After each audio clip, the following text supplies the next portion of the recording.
தேனி மாவட்டத்தில் பெய்த கனமழை காரணமாக கண்மாய்கள், குளங்கள் உள்ளிட்ட நீர்நிலைகள் நிரம்பி வருவதால் விவசாயிகள் மகிழ்ச்சியடைந்துள்ளனர். இது குறித்த கூடுதல் தகவல்களை நமது செய்தியாளர் விக்னேஷிடம் கேட்கலாம். விக்னேஷ், அங்க கண்மாய்களும் குளங்களும் நிரம்பி இருக்கின்றது. இதனால் விவசாய மக்கள் மகிழ்ச்சி அடைந்திருக்கின்றனர். முழுமையான விவரங்களை சொல்லலாம்.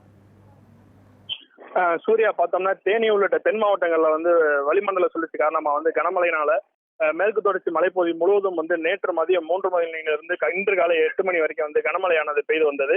இதனால பார்த்தோம்னா மாவட்டத்தில் உள்ள பல்வேறு ஆறுகள் வெள்ளம் கரை புரண்டு ஓடுகிறது. தேனி மாவட்டம் முழுவதும் பெய்த கனமழையால பெரியாறு அணை, வைகை அணை, மஞ்சளாறு அணை, சோத்துப்பாறை அணை மற்றும் சன்மானதி அணை உள்ளிட்ட அணைகளுக்கு நீர்வரத்தானது அதிகரித்துள்ளது. தேனி மாவட்டத்தில் உள்ள கண்மாய்கள், குளங்கள் உள்ளிட்ட நீர்நிலைகள் நிரம்பி வருவதால தேனி மாவட்ட விவசாயிகள் மகிழ்ச்சி அடைஞ்சிருக்காங்க. முல்லைப்பெரியாறு, கொட்டக்குடியாறு, வராக நதி, மூல வைகை ஆறுகள் கடும் வெள்ளப்பெருக்கானது ஏற்பட்டுள்ளது. மழை தொடர்வதாலும் அதே போல அணைகளில் இருந்து நீர் திறப்பு மேலும் அதிகரிக்க வாய்ப்பு இருப்பதால இந்த ஆறுகள் அதே போல நீர் நிலைகள்ல மக்கள் கவனமா இருக்கணும் அப்படின்னு தேனி மாவட்ட ஆட்சியர் வேண்டுகோள் விடுத்திருக்காங்க. கனமழையினால தேனி மாவட்டத்தில் இன்னைக்கு காலையில பள்ளிகளுக்கு விடுமுறையானது அறிவிக்கப்பட்டது. அதே போல பொதுமக்கள் நீர்நிலைகள்ல கூடாத வண்ணம் போலீசார் பாதுகாப்பு பணியில ஈடுபட்டு வராங்க.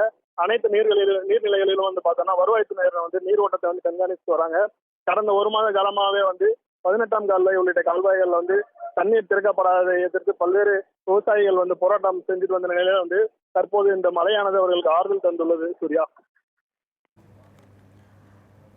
கனமழை காரணமாக தேனி மாவட்டத்தில் நீர்நிலைகள் எல்லாம் நிரம்பி உள்ளன.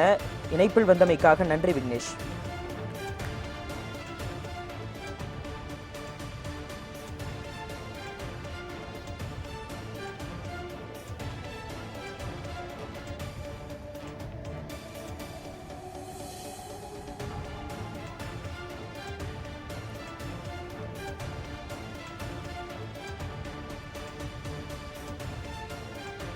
தேனி மாவட்டத்தில் பெய்த கனமழை காரணமாக கண்மாய்கள், குளங்கள் உள்ளிட்ட நீர்நிலைகள் நிரம்பி வருவதால் விவசாயிகள் மகிழ்ச்சியடைந்துள்ளனர்.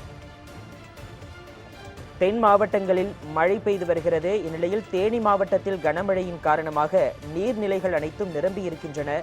இதனால் அப்பகுதியில் இருக்கக்கூடிய விவசாய பகுதி மக்கள் மகிழ்ச்சியடைந்திருக்கிறார்கள்.